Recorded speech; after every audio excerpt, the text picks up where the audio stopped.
a topic that permeates any of the finasteride discussions, anyone who wants to go on finasteride, is side effects. It is the number one discussed topic of this drug. Now, I have been taking finasteride for over 6 years now, and I have never actually made a video about the side effects of finasteride, so I think it's about time. I can only, of course, speak for my own experience. What side effects, this is the question, what side effects have I experienced on finasteride over the course of 6 years? Well, the only side effect I've experienced is decreased shedding and increased caliber of my hair from compared to before when I was taking it. That's it. I have experienced nothing else. I have experienced no sort of sexual dysfunction from it. I've never experienced brain fog. I've never experienced any of the other associated negative side effects among the profile. So, I've been taking a quarter of a 5 mg. That's my dose. That does not mean 1.25 mgs, by the way. I take a quarter daily. Now, before commencing finasteride, I was losing in excess of, let's just say, somewhere between 50 and 100 hairs daily. Now, they say the average person loses 100 hairs a day. Well, the average person is probably balding. They probably have miniaturization, so I'm not really interested in that statistic. And also, you have to compare from what your baseline is. If you weren't noticing any hairs in the shower, on your pillow, on the piece of paper in front of you, this sort of thing, and then suddenly you are noticing hairs. Now, you can try and rationalize it, and you can say, oh, but the average person loses 100 hairs a day. That's what they say. Something's wrong, my friends, if this is happening, because there is a change to your hair.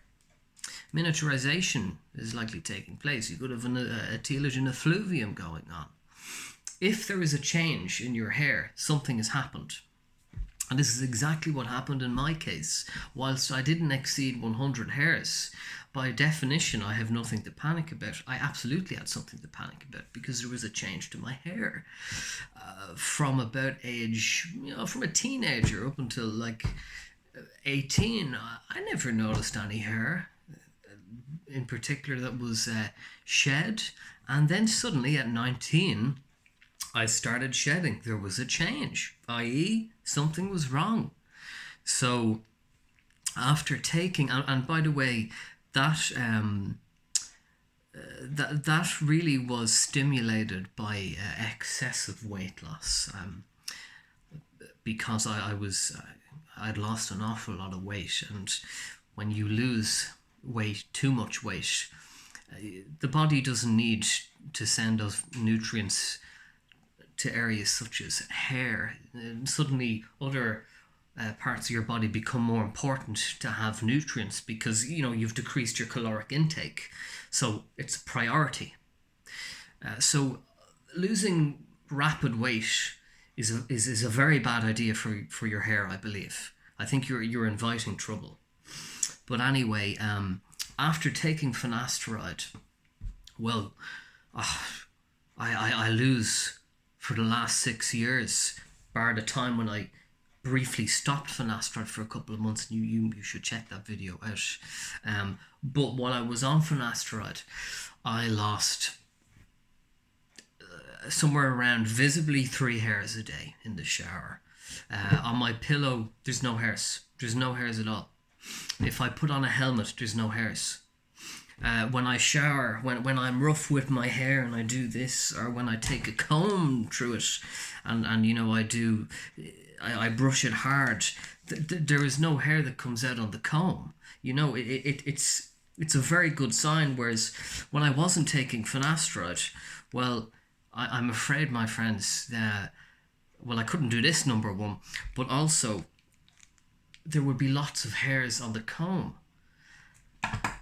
That's abnormal.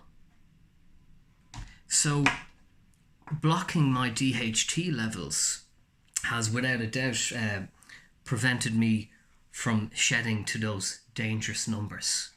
And I'm very open and upfront about this. Remember, I have had a hair transplant. I've had two, actually. But taking finasteride, it is obviously it's systemic because it's oral, but certain areas on the scalp will just respond better than others, and that will vary from person to person. But as a rule of thumb, the areas that respond best to finasteride is the mid-scalp and your crown. In my experience, taking the drug, the crown, and especially the crown and the mid-scalp, responded excellently. But also my donor responded particularly well to finasteride, and it thickened it up. So I have had only positive side effects with finasteride, is what I'm saying. It will be different from person to person, and it's something I would love to know the answer to, but I will never ever explore this. Is I wonder if I switched from taking a quarter of a 5 mg to a full coated 1 mg, would there be any change? Would I develop side effects? I don't know. I'm just curious about that, because I've talked a lot about quartering finasteride and its effect on dissolution chemistry in the body. So it's just a thought anyway. I'll never know the answer because I stick with what works. If it ain't broke, don't fix it. So yeah, I just wanted to say that this is my experience with finasteride. No side effects. And I know people below will comment and say the usual things and query and doubt what I'm saying. But I can tell you with complete honesty, I have never had a negative side effect in my 6 years of finasteride. Okay, so I hope that helps you a little bit. Thanks for listening.